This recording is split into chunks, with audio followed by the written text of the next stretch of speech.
அக்கா பொண்ணோட ஸ்ரீமந்தம் விளாக் தாங்க காட்டிகிட்ருக்கேன். சூப்பராக இன்ட்ரெஸ்டிங்காக இருக்கும். என்னோடய ஃபேமிலி ஃபுல்லாக பாருங்கள். எங்கள் அம்மா, எங்கள் பெரியம்மா திருப்பதிலேருந்து வந்திருக்காங்க. அக்கா பொண்ணுக்கு வேண்டி நின்றாங்க அவங்க மாமியார். அவங்க புட்லூர் அம்மன் சன்னிதானத்தில் ஜடை தைக்கணும். ஃபஸ்ட்டு ஜடை தைக்கும்போது அங்கே தான் தைக்கணுன்னுட்டு வேண்டி நின்றாங்க. அம்மா பெரியம்மா வந்தாங்க. அவங்களுக்காக நான் டிஃபன் எடுத்துன்னு வந்தேன். 10 மணி ஆயிடுச்சு மார்னிங்கு. கருடாத்ரிக்கு தான் வந்தாங்கங்க. அதனால் அவங்களுக்கு சாப்பாடு அங்கேயே கொடுத்துட்டு நாங்கள் கோவிலுக்கு வந்தோம். அங்கே புட்லூர் அம்மன் கோவில் தாங்க இது. வரத்துக்குள்ளே பாப்பா கோவிலுக்கு தரிசனத்துக்கு போயிட்டு வந்துட்டாங்க. அக்கா பொண்ணு தான். அந்த ஜடை எல்லாம் ரெடியாக வச்சிட்டு இருந்தாங்க. இன்னும் சொந்தக்காரங்க எல்லாம் வந்தக்கப்புறமா ஜடை தைக்கணுன்னுட்டு அந்த முருகர் அந்த பொம்மை வச்சுட்டு 6 படை வச்சுட்டு எவ்வளோ அழகாக இருக்கார் பாருங்கள். சூப்பராக இருந்துச்சுங்க ஜடை. அவ்வளோ அழகாக இருந்துச்சு. அது எங்கே வாங்கினாங்கன்னு தெரியல. எங்கள் சித்தி அவ்வளோ அழகாக வாங்கிட்டு வந்து வச்சுருந்தாங்க. பாப்பாவை எல்லாம் ரெடி பண்ணேன். நான் தாங்க ஜடை தைச்சேன். எப்படி இருக்குன்னுட்டு கமெண்ட்டில் சொல்லுங்கள். அக்கா பொண்ணுக்கு நான் தான், கல்யாணத்துக்கு நான் தான் தைச்சேன். இப்போ ஸ்ரீமந்தத்துக்கு நான் தான் தைச்சேங்க. எனக்கு ரொம்ப ஹாப்பியாக இருந்துச்சு. எங்கள் அக்கா பொண்ணு எப்போவுமே நல்லா சந்தோஷமாக குழந்த பிறந்துட்டு ஹஸ்பண்டோட ஃபேமிலியோட அவங்க மாமியார் மாமனார் நாத்தனார் எல்லாரோட சந்தோஷமாக நிம்மதியாக இருக்கணும்னுட்டு நீங்களும் ப்ளெஸ் பண்ணுங்கள். இதெல்லாம் எங்கள் பெரியம்மா பேத்தி, எங்கள் அக்கா பொண்ணு, அப்புறமா எல்லோரும் சொந்தக்காரமன்னானே ஹாப்பி தானேங்க. எல்லோரும் கோவிலில் உட்காந்துருந்தாங்க. நலுங்கு வைக்கிறதுக்கு ரெடி பண்ணிகிட்டு இருந்தாங்க. அங்கே சாமிக்கு அம்மனுக்கு போயிட்டு ஃபஸ்ட்டு தரிசனம் பார்த்துட்டு ஜடெல்லாம் அம்மனுக்கு கூட கொடுப்பாங்கல்ல, அங்கே பார்த்துட்டு வந்துட்டு எல்லாம் அரேஞ்ச் பண்ணி நின்றாங்க. வந்தவங்க வந்த மாதிரி கோவிலில் அப்படியே உட்காந்துருந்தாங்க. நான் எல்லாருமே ஒரு ஞாபகார்த்தமாக இருக்கணும் இல்லை, லைஃப்பில் ஒரு வாட்டி நம்மளுக்கு ஃபஸ்ட்டு டெலிவரி வரும், அது பாப்பாவுக்கு ஒரு ஞாபகமாக இருக்கட்டும் வந்துட்டு எங்கள் சித்தி அவங்க தான் பண்ணாங்க.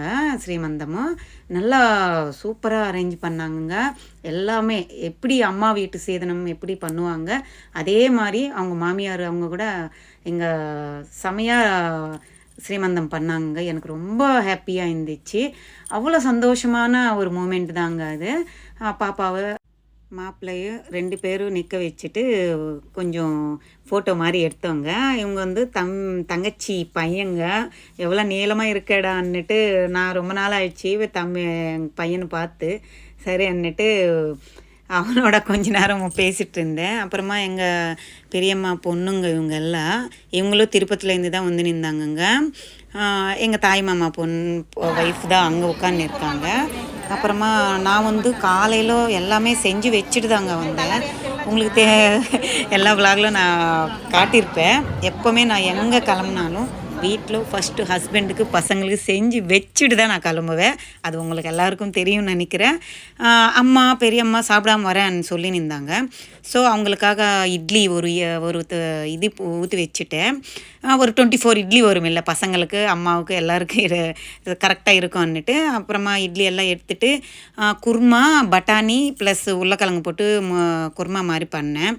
அப்புறமா முட்டை போட்டேன். அதில் அம்மாவுக்காக பச்சடி செஞ்சேன், சூடாக சாதம் செஞ்சேன், ரசம் வச்சேன்.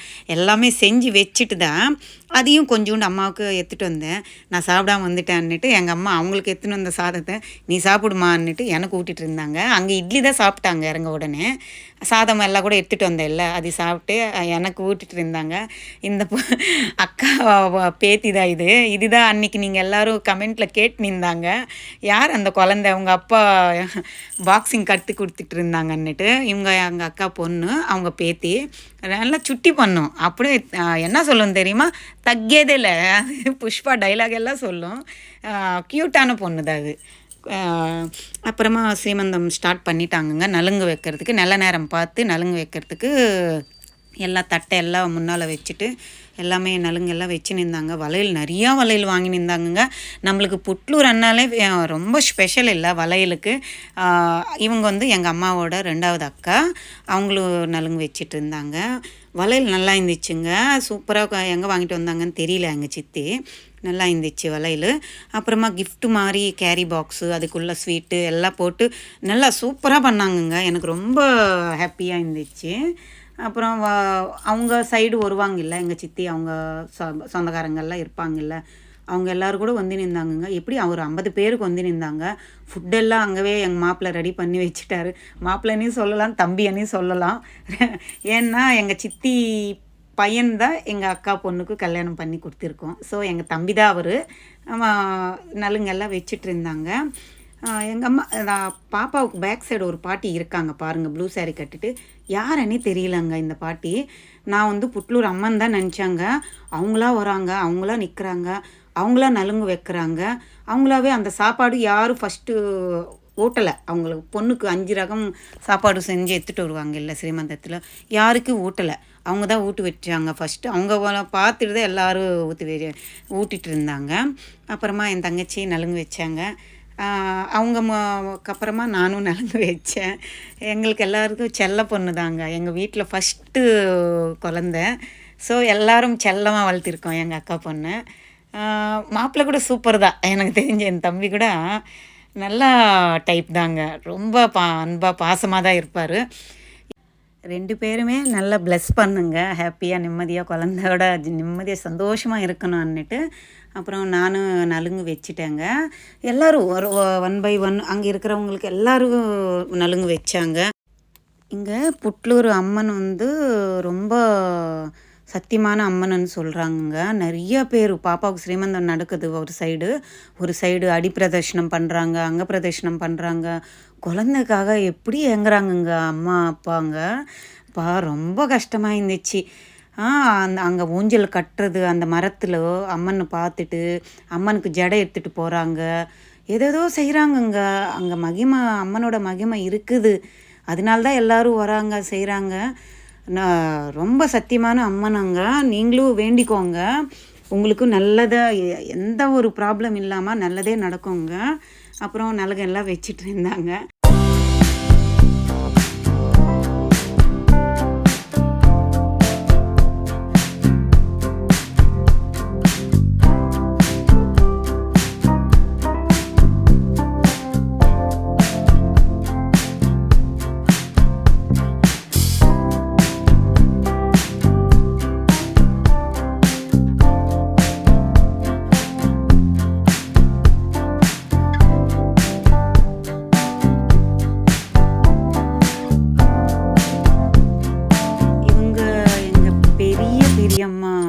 பொண்ணுங்க, எங்கள் பெரியம்மாவுக்கு பெரிய பொண்ணு.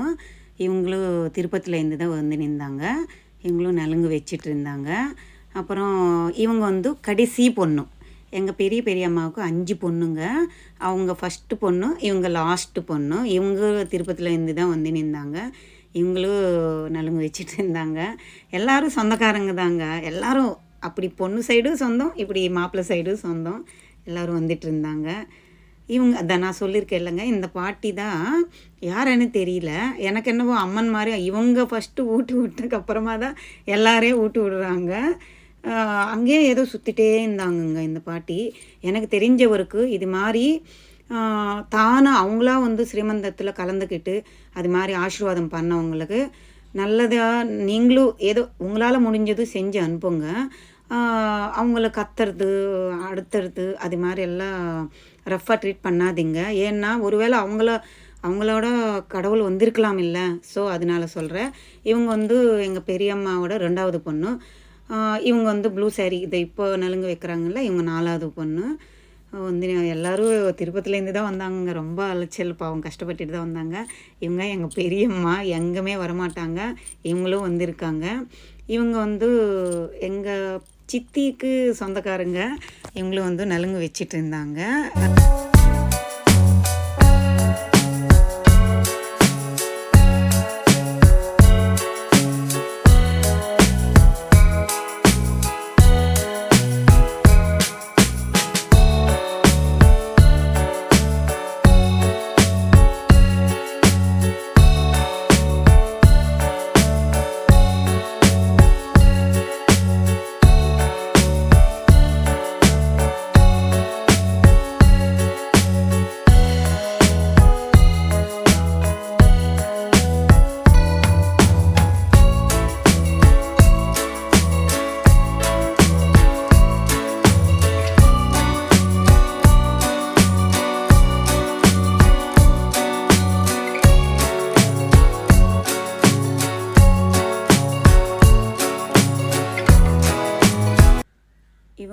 அக்காவோட பொண்ணுக்கு நாத்தனாருங்க. இவங்களும் வந்து நின்னாங்க. இவங்களுக்கு ஒரு குட்டி குழந்தை இருக்குது, க்யூட்டான பேபி இருக்குது. அவங்க ஹஸ்பண்டு எல்லோரும் இவங்களும் வந்து நலுங்கு வச்சு நின்னாங்க. நாங்கள் ஸ்ரீமந்தம்க்கு போன அன்னைக்கு செவ்வாய்க்கிழமை தாங்க, டியூஸ்டே வருது. நிறைய பேர் ஃபுல்லு ரஷ் இருந்துச்சுங்க. புட்லூர் கோவிலில் எப்போவுமே செவ்வாய்க்கிழமை ஃப்ரைடேன்னா ரஷ் இருக்கும்னு சொல்லி நின்றாங்க. ஆனாலும் எங்களுக்கு எந்த டிஸ்டர்பன்ஸ் இல்லாமல் நல்லபடி தான் எங்களுக்கு கிளியராக இருந்துச்சு. பாப்பாவுக்கு ஸ்ரீமந்தம் பண்ணும்போது அவ்வளோ டிஸ்டர்பன்ஸ் எதுவும் இல்லாமல் நல்லா இருந்துச்சு. சாமி தரிசனம் பார்க்கறதுக்கு கூட நல்லா க்யூ எல்லாம் நல்லா அரேஞ்ச் பண்ணியிருக்காங்கங்க. புட்லூரில் நல்லா தான் இருக்குது. வெளியே டிஸ்ட்ரிக் ஆயிட்டுறாங்க. ஸோ அங்கே டிஸ்ட்ரிக் ஆயிட்டும்போது எலுமிச்சை பழம் அதெல்லாம் வாங்கிட்டு டிஸ்ட்ரிக் அளிக்கிறாங்க. அது மாதிரி கோவிலுக்கு போயிட்டு வெளியே வரும்போது டிஸ்ட்ரிக் கழிச்சிக்கலாமா தெரியல எனக்கு. உங்களுக்கு தெரிஞ்சால் அது மாதிரி கோவிலுக்கு முன்னால் டிஸ்ட்ரிக்கை எடுக்கிறது நல்லதா இல்லையான்னுட்டு எனக்கு கமெண்ட் செக்ஷனில் சொல்லுங்கள். எனக்கு தெரியாது, பேசிக்கலி அதுக்கு தான் சொல்கிறேன், கேட்டுட்ருக்கேன். இவங்க வந்து அக்கா பொண்ணுங்க. இவங்களோட குட்டி தான் அது. எங்கள் அப்பாவோட அன்றைக்கி பாக்ஸிங் விளாண்டுருந்துச்சு. எனக்கு கமெண்ட் செக்ஷனில் கூட நிறைய பேர் கேட்டிருந்தாங்க, அவங்க அப்பா யாரோடங்க பாக்ஸிங் விளாடுறாருன்ட்டு. அவங்களும் வந்து நலுங்கு வச்சுட்டு இது பண்ணிகிட்டு இருந்தாங்க. இவங்க வந்து பெரிய நாத்தனார் அக்கா பொண்ணுக்கு. நிறைய பேர் வந்திருந்தாங்க. இவங்க வந்து அக்கா பொண்ணோட நாத்தனார். இப்போ ஸ்ரீமந்தம் நடக்குதில்ல, அவங்களுக்கு நாத்தனார் தான். தம்பிக்கு அக்கா, 2வது அக்கா இவங்க வந்து சித்தூரில் இருக்காங்க. இவங்களுக்கு க்யூட்டான 2 பேபிஸ் இருக்காங்க. க்யூட், ரொம்ப பொண்ணு வந்து ரொம்ப பிடிக்கும் எனக்கு இவங்க பொண்ணு. இவங்க வந்து எங்கள் சித்தி, அம்மாவோட தங்கச்சி. அப்புறம் லாஸ்ட்டாக அவங்க மாமியார். இவங்க தான் எங்கள் சித்தி, எங்கள் சித்தப்பா, அவங்களோட பையன்தான், தம்பி தான் எங்கள் அக்கா பொண்ணுக்கு கல்யாணம் பண்ணி கொடுத்தாங்க. லாஸ்ட்டாக அவங்க மாமியார் மாமனார் வந்து நலுங்கு வச்சிட்டு இருந்தாங்க. அவங்க வந்து ரொம்ப சூப்பராக பண்ணாங்கங்க. ஏன்னா அவங்களுக்கு ரொம்ப பிடிக்கும், எங்கள் அக்கா பொண்ணுன்னா ரொம்ப பிடிக்கும். நான் வந்து எப்போவாவது ஊருக்கு போவேன் இல்லை, அவங்களே தலைக்கெல்லாம் குளிப்பாட்டுவாங்க, அவங்களே சாம்பிராணி எல்லாம் போடுவாங்க. பேத்தி இல்லை, சொந்தம் வேறு, செல்லமாக அது நல்லா ஹாப்பியாக பார்த்துப்பாங்கங்க. எல்லா வேலை எங்கள் சித்தியே பண்ணுவாங்க. பாவம் அக்கா பொண்ணுக்கிட்ட ஒரு வேலை கூட செய்யவே விடமாட்டாங்க. எல்லா வேலை எங்கள் சித்தி பண்ணிப்பாங்க, நல்லா பார்த்துப்பாங்க. ஜாலியாக இருப்பார் என் சித்தப்பா. வந்து சித்தப்பா இங்கே பாருங்கள், ஃபோட்டோக்கு போஸ் கொடுங்கன்னா நல்லா ஜாலியாக, நல்ல டைப் தான், ஜாலியாக இருப்பார். அது மாதிரி தானேங்க இருக்கணும், சந்தோஷமாக இருக்கணும் இல்லை. நல்லா நான் தான் அங்கேருந்து கத்திட்டு இருந்தேன், பாப்பாவுக்கு ஊட்டி விடுங்க, நீங்களாம் ஊட்டி விடுங்கன்னு சொன்னால் அவர் ஊட்டி விட்டுருந்தேன். நம்ம சொன்னது செஞ்சார். எனக்கு சந்தோஷமாக இருந்துச்சு. அது இல்லாமல் அங்கே இருந்தது எல்லாருமே எல்லாமே அங்கே இருக்கிற யாருக்கு என்னென்ன வேணும், என்னென்ன தேவைப்படுதுன்னுட்டு ஓடுறாரு அவங்க தான், சித்தப்பா தான். அங்கே வந்த குட்டி பசங்கள்லாம் நிற்க வச்சுட்டு எல்லாருக்கும் ஹாய் சொல்லுங்கடான்னுட்டு எல்லாருக்கும் அது குழந்தைங்களெல்லாம் ஒரு வாட்டி காட்டலாம். அவங்கள இருந்தால் தானே ஒரு சந்தோஷம். இன்னொரு நியூ பேபி வரப்போகுது. சந்தோஷமாக நிம்மதியாக எங்கள் அக்கா பொண்ணுக்கு நல்லபடியாக எந்த குழந்தை இருந்தாலும் ஓகே, எந்த ஒரு ப்ராப்ளம் இல்லாமல் குழந்த பிறக்கணும். நீங்களும் விஷ் பண்ணுங்க, நல்லா ஆரோக்கியமாக சந்தோஷமாக இருக்கணும்னுட்டு நீங்கள் பண்ணுவீங்க, எனக்கு தெரியும். இவங்க வந்து லாஸ்ட்டு இன்னும் கிளம்பணும். எல்லோரும் எல்லாம் நலுங்கெல்லாம் வச்சுட்டாங்க. லாஸ்ட்டு இவங்க வந்து எங்கள் சித்தி பையனுங்க 2 பேருமே. 2வது சித்தி, இவங்க 3வது சித்தி. இவங்கள கூட எங்கள் அக்கா பொண்ணு சித்தி பையனுக்கு தான் கட்டி கொடுத்தோம். எல்லோரும் சொந்தந்தாங்க, ஒன்றுக்குள்ளே ஒன்று தான் நாங்கள் ரிலேஷன் எல்லாமே. இவங்க வந்து அக்கா பொண்ணு, எங்கள் சித்தி பையனுக்கு தான் கட்டி கொடுத்தோம். அதே மாதிரி இப்போ ஸ்ரீமந்தம் நடக்குதில்ல, இது வந்து எங்கள் ஓன் அக்கா பொண்ணு, அவங்களும் சித்தி பையனுக்கு தான் கட்டி கொடுத்தோம். அது மாதிரி எல்லா ரிலேஷன் தான், ஒன்றுக்கு ஒன்றுன்ற மாதிரி. எல்லாம் யார் நலுங்கு வைக்கணுன்னுட்டு எல்லோரும் நலுங்கெல்லாம் வச்சியாச்சு. லாஸ்ட்டில் டிஸ்ட்ரிக் எடுத்துட்ருக்காங்க. இன்னும் அந்த நல்ல நேரம் முடியறதுக்குள்ளே பாப்பாவோ டிஸ்ட்ரிக் கழிச்சிடணுன்னுட்டு எல்லா ஃபங்க்ஷன் எல்லாம் நல்லபடியாக முடிஞ்சிடுச்சுங்க. எல்லோரும் இன்னும் அவங்கவுங்க எல்லா சாப்பாடு எல்லாமே தம்பி ரெடி பண்ணி வச்சுட்டாங்க. எல்லோரும் சாப்பிட்டு போங்கன்னு சொல்லிட்டு இருந்தாங்க. இன்னும் நாங்களும் கிளம்பணும், டைம் ஆயிடுச்சு. அங்கேருந்து பாப்பாவுக்கு சொல்லிட்டு கிளம்புறோமான்னா கொஞ்சம் டல் ஆயிடுச்சு பாப்பா. என்ன பண்ணுறதுங்க, நம்மளும் போனோம் இல்லை, வீட்டுக்கு போகணுன்னுட்டு அங்கே கோவில்லேருந்து கிளம்பிட்டாங்க. கொஞ்ச நேரம் இருந்தோம். அங்கே வந்து கிளம்பிட்டோம். அப்புறம் இது அம்மன் நீங்களும் வேண்டிக்கோங்க நல்லா. நான் வெளியே தாங்க காட்டுறேன், உள்ளே காட்டக்கூடாது, இல்லை தேவஸ்தானம் சாமி இருக்கும்போது டிஸ்டர்ப் பண்ணக்கூடாது நம்ம. அதனால் வெளியே தான் காட்டுறேன். தங்கச்சி பையன் வந்து வண்டியில் வந்துட்டாங்கங்க. அவங்க பெரம்பூர்லேருந்து புட்லூருக்கு வண்டியில் வந்துட்டாங்க. நான் தான் ட்ரெயினில் போனேன். ஸோ என்னை எடுத்துன்னு வந்து எங்கள் பையன் தங்கச்சி பையன் ரோடில் விட்டுட்டார் ரயில்வே ஸ்டேஷன்கிட்ட. நான் வீட்டுக்கு வந்துட்டேங்க. வீட்டுக்கு வர்றதுக்குள்ளே என் தங்கச்சி பையன் எங்கள் வீட்டுக்கு வந்திருக்காங்க. நேராக புட்லூர்லேருந்து ஃபங்க்ஷன் முடிச்சுட்டு இங்கே வந்திருக்காங்க சர்ப்ரைஸ் பண்ணணுன்னுட்டு. சரி அன்னுட்டு நான் சொல்லியிருந்தேன் இல்லை காலையிலவே எல்லாம் சமைச்சு வச்சுட்டு தான் வந்தேன்னுட்டு. தங்கச்சி வந்து வெளியே சாப்பிடக்கூடாதுங்க, அவங்களுக்கு கொஞ்சம் இது ஸ்டமக் வந்து டிஸ்டர்ப் ஆகிடும். ஸோ அதனால் வீட்டிலன்னு நான் சமைச்சு வச்சுட்டு வந்தேன். இல்லை அதெல்லாம் போட்டு எல்லோரும் சாப்பிட்டு பசங்க எல்லாம் ஜாலியாக விளையாண்டுருந்தாங்க. நானும் என் தங்கச்சி உட்காந்துட்டு கொஞ்ச நேரம் பேசிகிட்டு இருந்தோம். இது வந்து ருத்ராட்சா கிரிவலம் போனாங்க தங்கச்சி அவங்க சண்டே அன்னைக்கு திருவண்ணாமலையில் எனக்கு வாங்கிட்டு வந்தாங்க. அக்னிலிங்கத்துக்கிட்ட இருந்துச்சா வாங்கிட்டு வந்தாங்க. சந்தோஷமாக இருந்துச்சு. நான் கழுத்தில் போட்டுக்கிட்டே அதான் காட்டிகிட்டு இருந்தேன். பசங்க எல்லோரும் ஜாலியாக இருந்தாங்க. இன்னும் இருடா 2 நாள் இருடான்னுட்டு கேட்டுட்டு இருந்தாங்க. என்ன பண்ணுது, அவங்களும் கிளம்பணும் இல்லை, இன்னும் ரோடுக்கு போகிற வழி தான் நம்ம வீடு ஆவடிக்கிட்ட. ஸோ அதனால் அப்படியே வந்தாங்க. எல்லோரும் சாப்பிட்டு கொஞ்ச நேரம் ரெஸ்ட் எடுத்துகிட்டு டீ எல்லாம் வச்சு கொடுத்துட்டு கிளம்பிட்டாங்கங்க. அவங்க கிளம்பும்போது ரொம்ப கஷ்டமாக இருந்துச்சு. என் தங்கச்சி இன்னும் அடுத்த மாதம் இன்னும் ஒரு 1.5 மாதம் இருக்கும், அப்புறமா ஃபாரின் போயிடுவாங்க. அதனால் சரி எப்படா வரேன்னு நான் திங்கக்கிழமை வரேன்னுட்டு பேசிகிட்டு இருந்தாங்க. எல்லா சொந்தம் ஒரு கிட்ட ஜாயின் பண்ணுறது எல்லாமே ஃபங்க்ஷன் எல்லாம் நல்லபடியாக நடந்துச்சுங்க. ஹாப்பியாக இருந்துச்சு சொந்தக்காரங்க எல்லாம் பார்த்தது. இந்த விலாக் உங்களுக்கு பிடிச்சிருக்குன்னு நினைக்கிறேன். பிடிச்சிருந்தா லைக் பண்ணுங்கள், ஷேர் பண்ணுங்கள். மறக்காமல் எங்கள் அக்கா பொண்ணு மாப்பிள்ளை குழந்தைய நல்லபடியாக பிறக்கணுன்னுட்டு விஷ் பண்ணுங்க. நீங்களும் கடவுள்கிட்ட வேண்டிக்கோங்க பாப்பாவை பற்றி. பாய், டேக் கேர்.